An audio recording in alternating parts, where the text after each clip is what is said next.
Now, this week, our Desmond Shaw is taking your requests. And in tonight's Look at This, he's over a mansion and a museum that chronicles the incredible life of a man named Phineas Banning.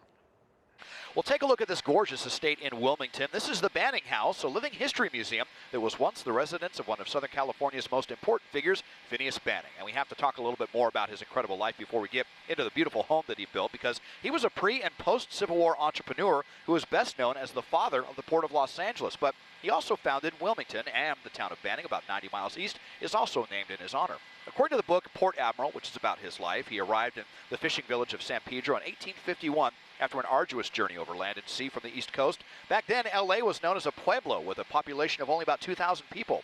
He started as a stagecoach driver between L.A. and San Pedro before starting his own staging and shipping company. That would have been success enough for most people, but he chose to invest most of his profits into improving the docks and shipping facilities here. He and a group of investors purchased more than 600 acres of land to expand the ports, which then became known as Banning's Landing, and he also founded a new city on some of that land, which he named Wilmington after his birthplace in Delaware. By the 1860s, Banning's efforts had transformed the formerly sleepy fishing village of San Pedro into a sophisticated shipping port with a breakwater, roads, and even telegraph connections, which was very high-tech for those days. Over the next 100 years, what started as Banning's Landing has grown into the twin ports of LA and Long Beach, one of the busiest port complexes in the world. In 1864, he indulged a little in all of his success by building this gorgeous 24-room mansion that's a blend of Greek revival and Victorian architecture, known as one of the best such examples in the West. The home's curator says he employed various ship hands who sailed into Banning's Landing to help him construct his abode, including blacksmiths, carpenters, and shipbuilders. Much grander than just about any other home in the region at the time, Banning would host lavish parties attended by ship captains, governors, congressmen, and foreign dignitaries.